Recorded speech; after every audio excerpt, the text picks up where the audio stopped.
And with a wave of the magic wand, we are getting back into another edition of Accessibly Live. How you guys doing? Welcome to the second show here in the library. Hope you guys are doing well. This is a work in project in the new studio. A little different from the studio when I was up in my other studio. We came down here. We're still dealing with light issues, as you can tell, but I hope you guys are having a good day. Hope you guys are having a great week this week. Tonight, as you saw, we are going to be tackling several of the Brothers Grimm's short stories. And tonight, just about four of them, just as a quiet preparation for what's coming next Sunday. And what's coming next Sunday, you might ask? Well, next Sunday, we will be having live here on the channel Santa Claus Conquers the Martians. Don't forget, we do not have a show on Christmas Eve or Christmas Day, but the day after, we'll talk about people's reactions to this. And next Sunday, you can sit back, bowl of popcorn, something cold to drink, and kick back and relax along with me and enjoy a very strangely created public domain movie, Santa Claus Conquers the Martians, in color. Don't laugh too loud. I might hear you all the way to the studio here. Now, one of the things we've been talking about, as I mentioned, it's going to be fun. You guys are going to have a good time watching that, I hope. We are going to be talking about and reading the Brothers Grimm's. The Brothers Grimm have been around their creative genius for centuries. They are, and you'll have to excuse this, guys, we're working with a pre-made set here that's working good. Wilhelm and Jacob Grimm both were born in Hanau, Germany, 1 year apart, as a matter of fact, 1 year in 1 month. Jacob was born January 4th, 1785, and Wilhelm was born February 24th, 1786. Both brothers were academics. Both were linguists, folklorists, and known for the collection of fairy tales. The amazing part for these two brothers, that the Brothers Grimm wrote a staggering 211 stories in their lifetime. That in itself is an accomplishment. Many writers have attempted, but the amount of work that both Jacob and Wilhelm created was outstanding. From Cinderella, Hansel and Gretel, Little Red Riding Hood, and Sleeping Beauty. They are the ones who helped establish folklore ideology for many people around the world. And they created lasting memories for myself and for many of you out there who created their imagination, cultivated their imagination with their short stories. They did an incredible job. They really, truly did. We all seen their movies. We've seen their TV shows. And it's a lot of relevant TV shows that have been based on the ideas of the Brothers Grimm.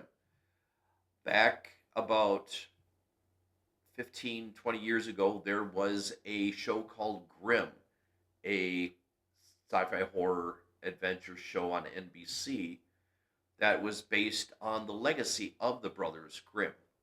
And one man going out doing the same work of hunting down these demons and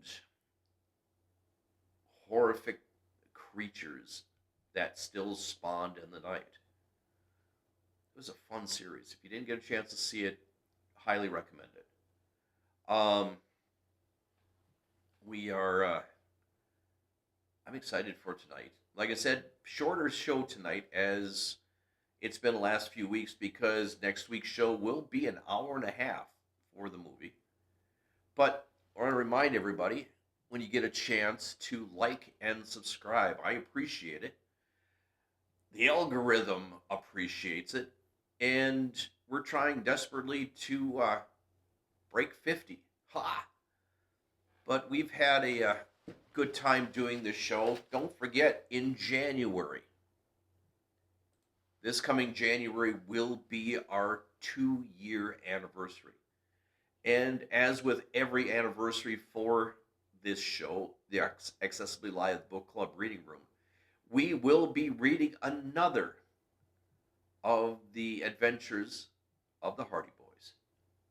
And we will begin that on our anniversary and continue it for a few weeks and have a good time talking about it along the way. But let's get started with the Brothers Grimm right now. We've got several stories we are going to be reading tonight.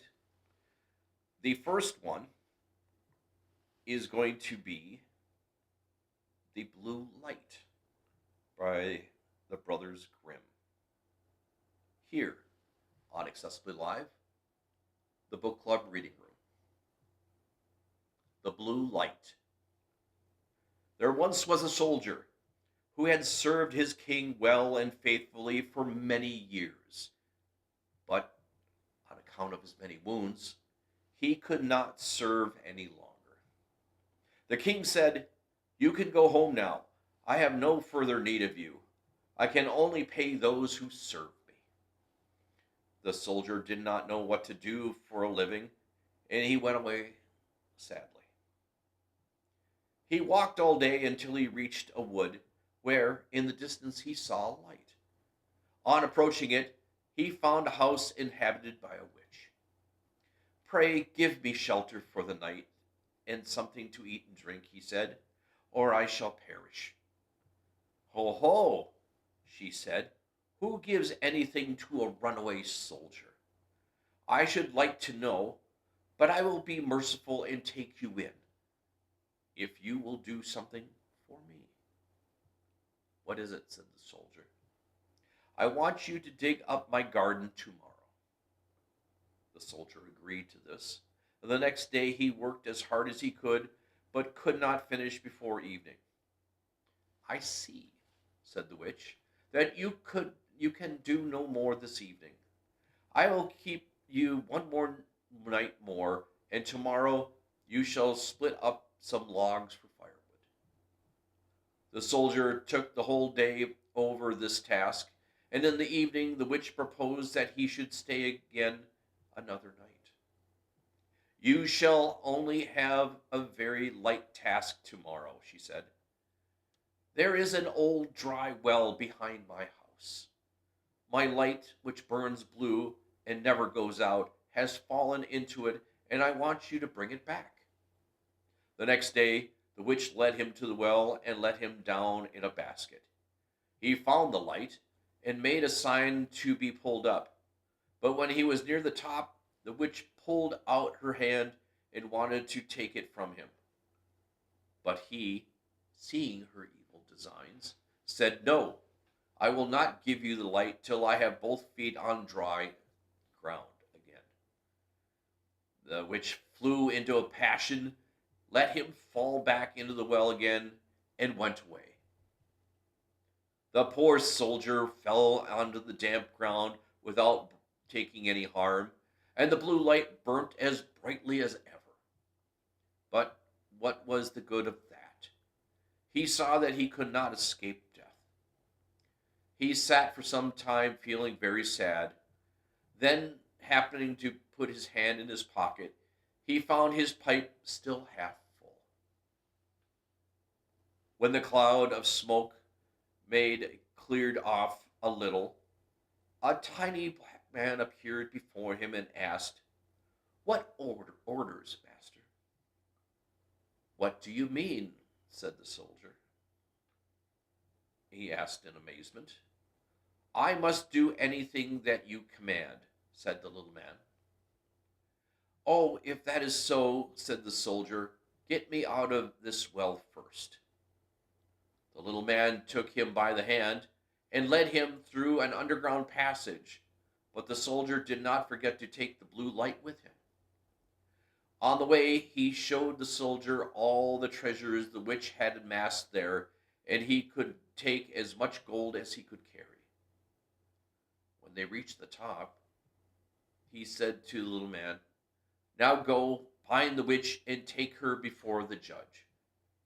Before long, she came by riding at a furious pace on a tomcat, screaming at the top of her voice. The little man soon after appeared and said, "Everything you've done as commanded, and the witch will hang at the gallows. What further orders have you, master?" "Nothing at the moment," he answered. "You can go home. Only be at hand when I call. You only have to light your pipe at the blue light, and I will be there," said the little man, and vanished. The soldier went back to the town that had left and ordered some new clothes. Then he went to the best inn and told the landlord to give him the best rooms. When he had taken possession, he summoned the little man and said, "I've served my king faithfully, but he sent me away to die of hunger. Now I want my revenge." "What do you wish me to do?" asked the little man. "Late at night, when the princess is asleep in her bed, bring her sleeping to me, and I will make her do menial service for me." "It is an easy thing for me to do," said the little man, "but it will be a bad business for you if it comes out." As the clock struck 12, the door sprang open, and the little man bore the maiden in. "Aha, there you are," cried the soldier. "Set about your work at once. Fetch the broom and sweep the floor." When she had finished, he sat down and ordered her to take off his boots. Then he threw them at her and made her pick them up and clean them. She did everything he ordered without resistance, silently and with half-shut eyes. At the first cock-crow, the little man carried her away to the royal palace and put her back in bed. In the morning, the princess got up. She went to her father and told him she had an extraordinary dream. "I was carried through the streets at lightning speed and taken to the room of a soldier whom I had to serve as a maid and do all kinds of menial work. I had to sweep the room, clean his boots. Of course, it was only a dream, and yet I am as tired this morning as if I had done it all." "The dream could not have been true," said the king, "but I will give you a piece of advice. Fill your pockets with peas and cut a little hole in it, and then if you are carried away again, they will drop out and leave a track on the road." When the king said this, the little man was standing by invisible and heard it all. At night, when he carried off the princess, the peas certainly fell out of her pocket, but they were useless to trace by her, for the cunning little man had scattered peas all over the street. Again, the princess had to perform her menial duties till the cock crowed.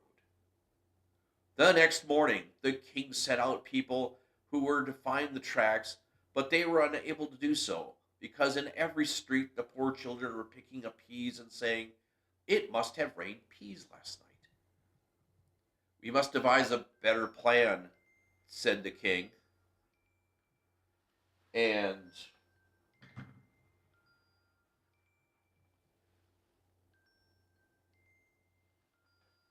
let me sing. Hang on, guys. "We must devise a better plan," said the king. "Keep your shoes on where you go to bed, and before you come away from the place where you are taken, Hide one of them. I shall be sure to find it. The little man heard this plan also, and when the soldier told him to bring the princess again, he advised him to put it off. He said he knew no further means against their craftiness, and if the shoe were found, it would be very dangerous for the master. Do what I tell you, answered the soldier, and for the third time the princess was brought and made to work like a servant. But before leaving, she hid one of the shoes under the bed. The next morning, the king ordered the whole town to be searched for her daughter's shoe, and it was soon found in the soldier's room. He himself, at the request of the little man, had gone outside the gates, but before long he was seized and thrown into prison. In his flight, he had forgotten his greatest treasures, the blue light and his gold. He had but one ducat in his pocket. As he stood at the window in the prison, loaded with chains, he saw one of his comrades going by. He tapped on the pane and said, "Be so good as to fetch me a little bundle I left at the inn, and I will give you a ducat." His comrade hurried off and brought him the bundle. As soon as the soldier was alone, he lit his pipe and summoned the little man. "Don't be afraid," he said to his master. "Go where they take you and let what will happen. Only take the blue light with you." The next day a trial was held, and although the soldier had done no harm, the judge sentenced him to death.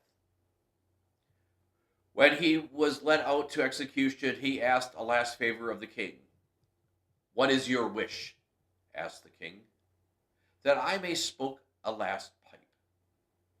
"You may smoke 3," answered the king, "but don't imagine that I will therefore grant you your life." Then the soldier drew out his pipe and lit it at the blue light. As soon as a few rings of smoke arose, the little man appeared with a small cudgel in his hand, and said, "What is my master's command?" "Strike the false judge and his minions to the ground, and do not spare the king either for all the cruelty to me." Then the little man flew like lightning, zigzag, hither and thither, and whomever he touched with his cudgel fell to the ground and dare not move. The king was now seized with alarm, and begged on his knees that his life be spared, and he rendered upon his kingdom and gave his daughter to the soldier to be his wife. And that was the blue light. The next of the Brothers Grimm's short stories is The Goose Girl. There was once an evil queen, an old queen, whose husband had been dead for many years, and she had a very beautiful daughter. When she grew up, she was betrothed to a prince in a distant country. When the time came for the maiden to be sent to this distant country to be married, the old queen packed up quantities of clothes and jewels, gold and silver, cups and ornaments, and in fact, everything suitable to a royal outfit, for she loved her daughter very dearly. She also sent a waiting woman to travel with her and put her hand into that of the bridegroom. They each had a horse. The prince's horse was called Falada, and it could speak.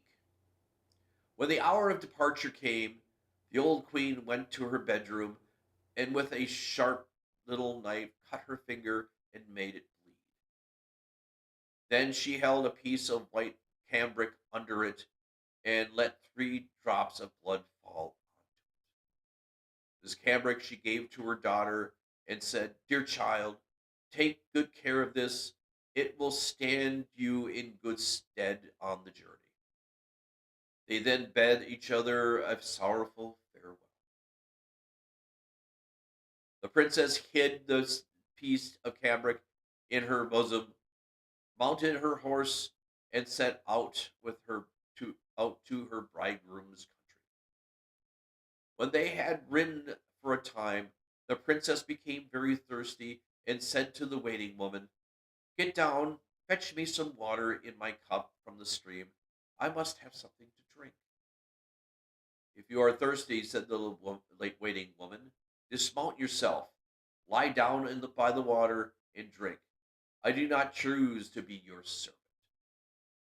So, in great thirst, the princess dismounted, stooped down into the stream, and drank, as she might also have had her golden cup. The poor princess said, "Alas!" And the drops of blood answered, "If your mother knew this, it would break her heart." The royal bride was humble, so she said nothing, but mounted the horse again. Then they rode several miles further, but the day was warm and the sun was scorching, and the princess was soon thirsty again. When they reached the river, she called out again to the waiting woman, "Get down and give me some water in my golden cup." She had forgotten all about the rude words which had been said to her, but the waiting woman answered more haughtily than ever, "If you want to drink, get it the water for yourself. I won't be your servant." Being very thirsty, the princess dismounted and knelt by the flowing water. She cried and said, "Ah me!" And the drops of blood answered, "If your mother knew this, it would break her heart." When she stooped over the water to drink, the piece of cambric with the drops of blood on it fell out of her bosom and floated away on the stream. But she never noticed this in her great fear. The waiting woman, however, had seen it and rejoiced at getting more power over the bride, who, by losing the drops of blood, had become weak and powerless. Now, when she was about to mount her horse Falada again, the waiting woman said, "By rights, Falada belongs to me. This jade will do for you." The poor little princess was obliged to give way. Then the waiting woman, in a harsh voice, ordered her to take off her royal robes and to put on her own mean garments. Finally, she forced her to swear before heaven that she would not tell a creature at the court what had taken place. She had not taken the oath, would have killed her on the spot. But Falada saw all this and marked it. The waiting woman then mounted Falada and put the real bride and their poor Jade, and they continued her journey. There was great rejoicing when they arrived at the castle. The prince hurried towards them and lifting the waiting woman from her horse, thinking she was the bride. She was led upstairs, but the real princess had to stay below. The old king looked out of the window and saw the delicate, pretty little creature standing in the courtyard. So he went to the bridal apartments and asked the bride about her companion, who was left standing in the courtyard, and wished to know who she was. "I picked her up on the way and brought her with me for company. Give the girl something to do to keep her from idling." But the old king had no work for her and could not think of anything. At last he said, "I have a little lad who looks after geese. She may help him." The boy was called Little Conrad, and the real bride was sent with him to look after the geese. Soon after, the false bride said to the prince, "Dear husband, I pray you do me a favor." He answered, "That will I gladly." "Well, then, let the knacker be called to cut off the head of the horse I rode. It angered me on the way." Really, she was afraid that the horse would speak and tell of her treatment of the princess. So it was settled, and the faithful Falada had to die. When this came to the ear of the real princess, She promised the knacker a piece of gold if he would do her a slight service. There was a great dark gateway to the town through which she had passed every morning and evening. Would he nail up Falada's head in this gateway so that she might see him as she passed?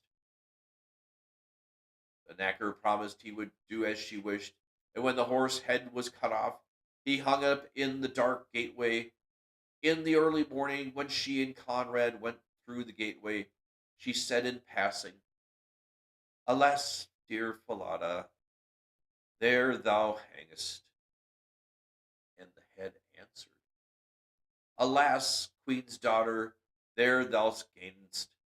If thy mother knew thy fate, her heart would break with grief so great." Then they passed on out of the town, right into the fields with the geese. When they reached the meadow, the princess sat down on the grass and let her hair down. It shone like pure gold. And when little Conrad saw it, he was so delighted that he wanted to pluck some out. But she said, "Blow, blow, little breeze," and little Conrad's hat seized, and let him join in a chase, while away it whirled, till my tresses are curled, and I rest in my place. Then a strong wind sprang up, which blew away Conrad's hat right over the fields, and he had to run after it. When he came back, she had finished combing her hair, and it was all put up again, so he could not get a single hair. This made him very sulky, and he would not say another word to her. And they tended the geese till evening, when they went home. The next morning, when they passed under the gateway, the princess said, "Alas, dear Falada, there you hangest." Falada answered, "Alas, queen's daughter, there thou gangst. If thy mother knew thy fate, her heart would break with grief so great." Again, when they reached the meadows, the princess undid her hair and began combing it. Conrad ran to pluck some out, but she said quickly, "Blow, blow, little breeze, let Conrad's hat seize, let him join in the chase, while away it is whirled, till my tresses are curled, and I rest in my place." The wind sprang up and blew Conrad's hat far over the fields, and when he had run after it, then he came back. The hair was all put up again, and he could not pull out a single hair. They tended the geese till evening. When they got home, Conrad went to the old king and said, "I won't tend the geese with that maiden again." "Why not?" said the king. "Oh, she vexes me every day." The old king then ordered him to say what she did to vex him. Conrad said, "In the morning, when we pass under the dark gateway with the geese, she talks to the horse's head, which is hung up on the wall. She says, 'Alas, Falada, there thou hangest.' And the head answers, 'Alas, queen's daughter, there thou gangst. If thy mother knew thy fate, her heart would break with grief so great." Then Conrad went on to tell the king all that happened in the meadow, and how had to run after his hat in the wind. The old king ordered Conrad to go out next day as usual. Then he placed himself behind the dark gateway and heard the princess speaking to Falada's head. He also followed her into the field and hid himself behind a bush. With his own eyes, he saw the goose girl and the lad driving the geese into the field. Then, after a time, he saw the girl let down her hair, which glittered in the sun. Directly after this, she said, "Blow, blow, little breeze, let Conrad's hat seize, Let him join in the chase, while away it is whirled, until my tresses are curled, and I rest in my place. Then came a puff of wind, which carried off Conrad's hut, and he had to run after it. While he was away, the maiden combed and did up her hair. All of this the old king observed. Thereupon he went away unnoticed, and in the evening, when the goose girl came home, he called her aside and asked her why she did all these things. I may not tell you, nor am I, or nor may I tell any human creature, for I have sworn it under the open sky, because if I had not done so, I should have lost my life. He pressed her sorely and gave her no peace, but he said, but he could not get nothing out of her. Then he said, if you won't tell me, then tell your sorrows to the iron stove there. And he went away. She crept up to the stove and began to weep and lament, unburdening her heart to it, and said, here I am forsaken by all the world, and yet I am the princess.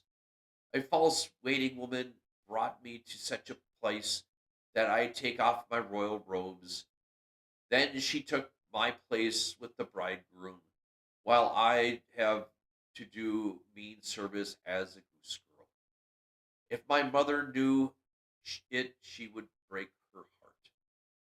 The old king stood outside by the pipes of the stove and heard all of this said. Then he came back and told her to go away from the stove.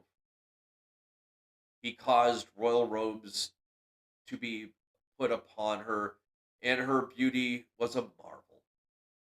The old king called his son and told him what he had a false bride. She was only a waiting woman, but the true bride was here, the so called goose girl.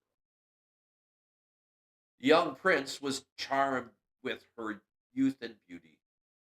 A great banquet was prepared, to which all the courtiers and good friends were bidden. The bridegroom sat at the head of the table, with the princess on one side and the waiting woman on the other.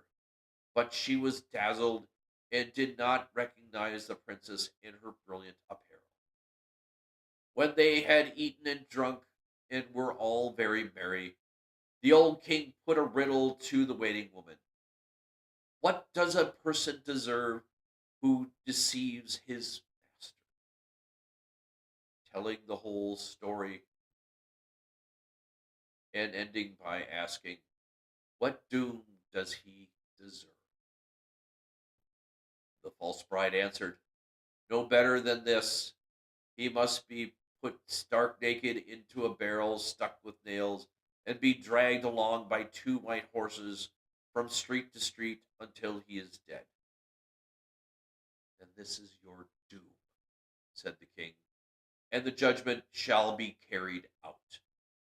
When the sentence was fulfilled, the young prince married the true bride, and they ruled their kingdom together in peace and happiness.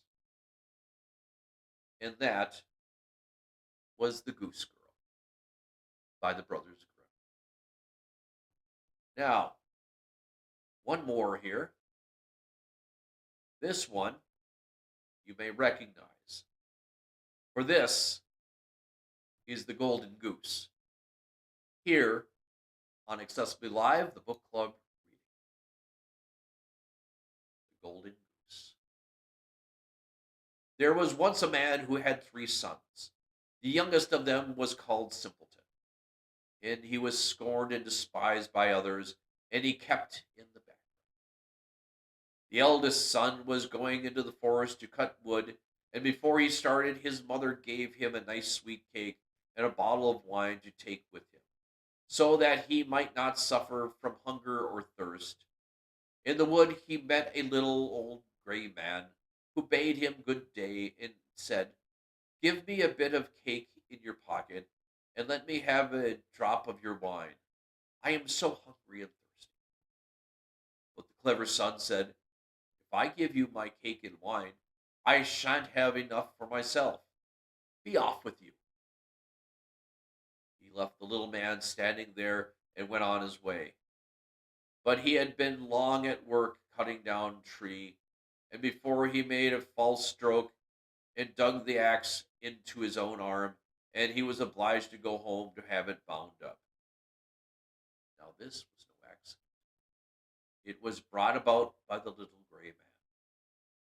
The second son now had to go into the forest and cut wood. Like the eldest, his mother gave him a sweet cake and a bottle of wine. In the same way, the little gray man met him and asked him for a piece of his cake and a drop of his wine. But the second son made the same sensible answer. "If I give you any, I shall have less for myself. Be off of my way." And he went on. His punishment, however, was not long delayed. After a few blows at a tree, he hit his own leg and had to be carried home. Then Simpleton said, "Let me go to cut the wood, father." But his father said, "Your brothers have only come to harm by it. You had better leave it alone. You know nothing about it." But Simpleton begged so hard to be allowed to go that at last his father said, "Well, off you go then. You will be wiser when you have hurt yourself." His mother gave him a cake, which was only mixed with water and baked with ashes, and a bottle of sour beer. When he reached the forest like the others, he met the little gray man who greeted him and said, "Give me a bit of your cake and a drop of your wine. I am so hungry and thirsty." Simpleton answered, "I only have cake baked in ashes and some sour beer, but if you like such fare, we will sit down and eat it together."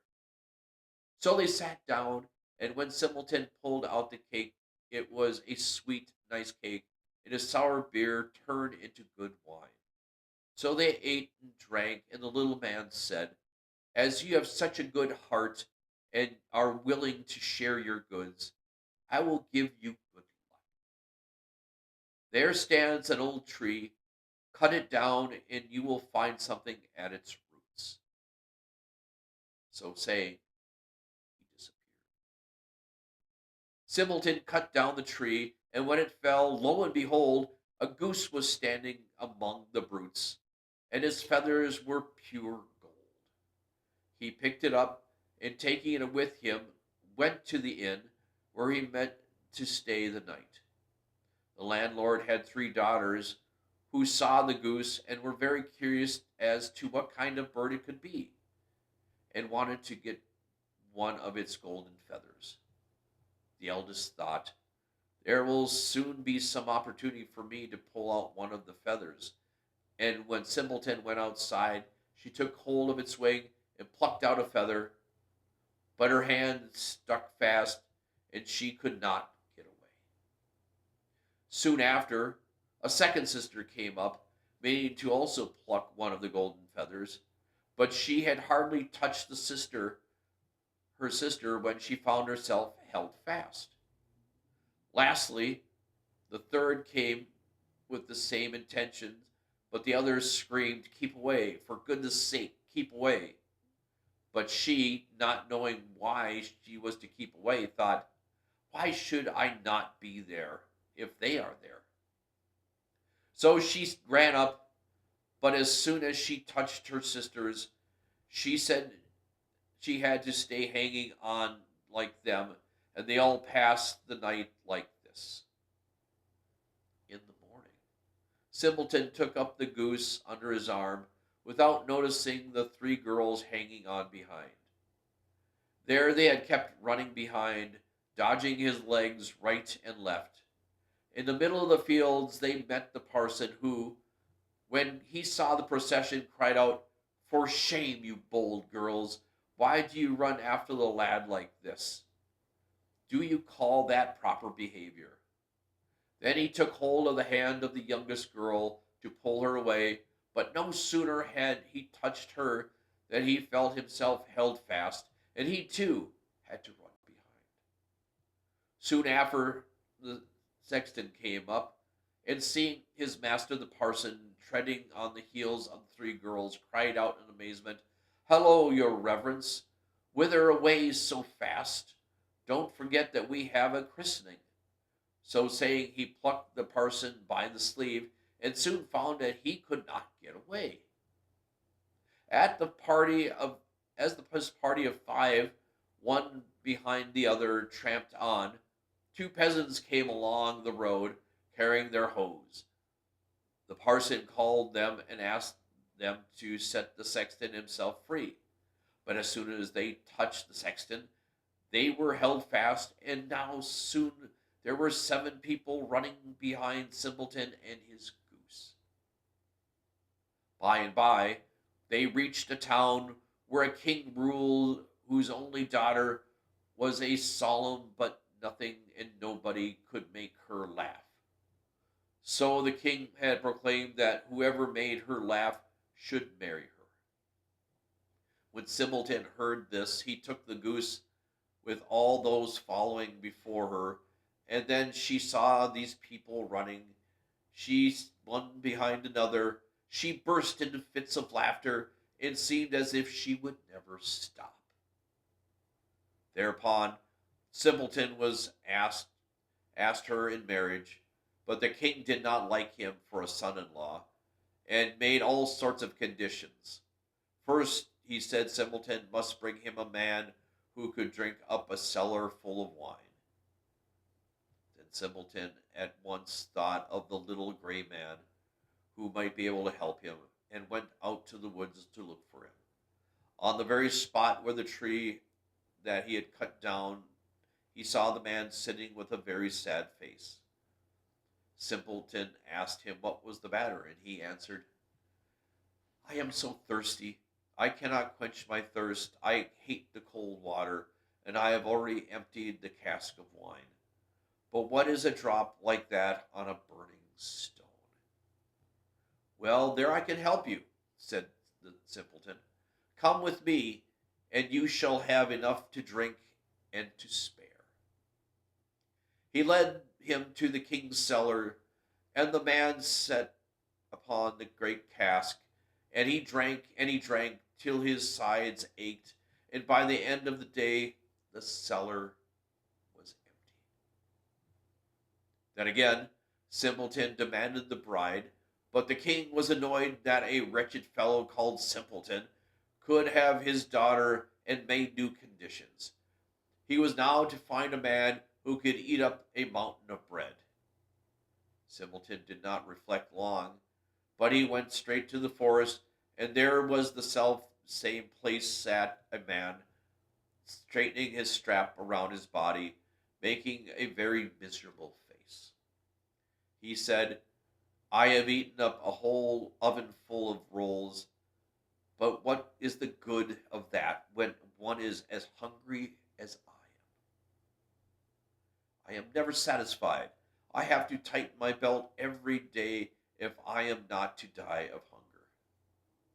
Simpleton was delighted and said, "Get up, and you come with me.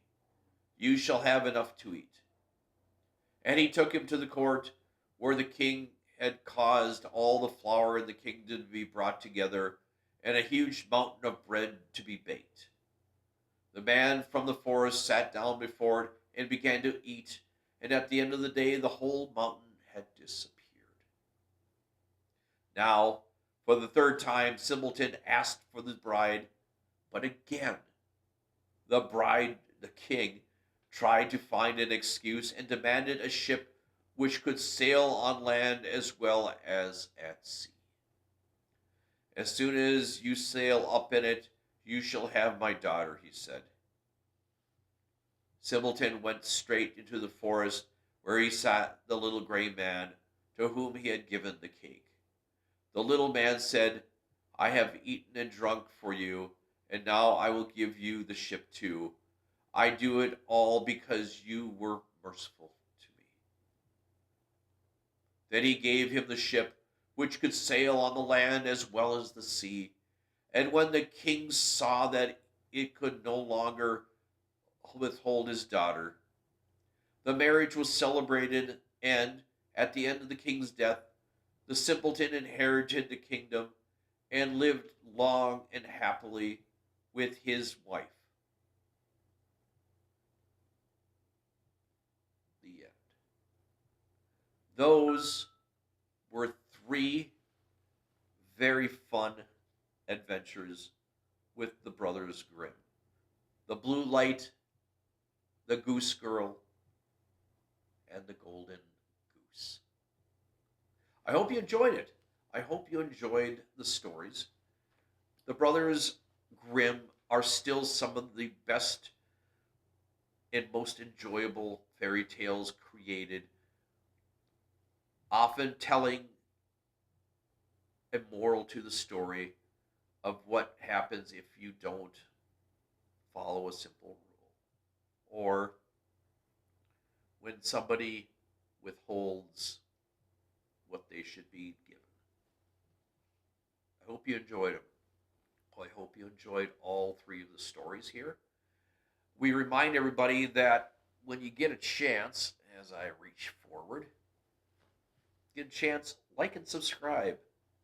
I appreciate it always.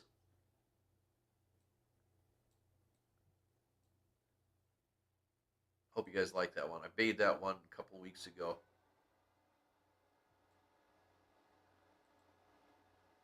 Oops. One of those days, guys, hitting the wrong buttons. We're going to get out of here. I appreciate everybody for stopping in. This is Accessibly Live, the book club reading room. Every single Thursday night. This is where my brains are today, guys. In the new studio, still working on a lot of the lighting issues, but I appreciate everyone stopping in. I am Joel K. If you want to say hi, this is my email, joelk_OG@comcast.net. We are here every Sunday night, 8 p.m. Central Standard Time. And we are also on YouTube. Once we get the upload going, we get that ready and you can enjoy. And glad you're enjoying. We're going to get out of here. We have, as you saw, we have a one last quote. As you guys know, that on the show we do the Thursday night Accessibly Live, the conversation station, we normally like to do a quote of the week. And I found a very good quote by legendary science fiction author Isaac Asimov, and I think you guys will like this. The most exciting phrase in science, the one that heralds new discoveries, is not eureka, but that's funny. The most exciting phrase in science, the one that heralds new discoveries, is not eureka, but that's funny. The genius that is Isaac Asimov. For some reason, my chair adjusted on itself. I am Joel K. This is Accessibly Live, the book club reading room. Every Sunday night here on Twitch TV and on YouTube. And I appreciate everybody watching. Be well, be safe, be kind. Next week, don't forget, next Sunday, we have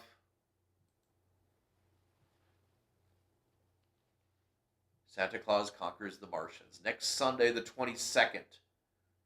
And next Thursday as well, this coming Thursday, the 19th. We will be simulcasting them both. And if it works, it's going to be awesome, guys. I'm going to let you go. Take care. Be well, be safe, be kind. We will see you all next week. Have a wonderful week. Be safe with the weather. Don't forget, we've got the first day of winter coming up too in about a week. Looking forward to that. Take care, guys. Have a great night.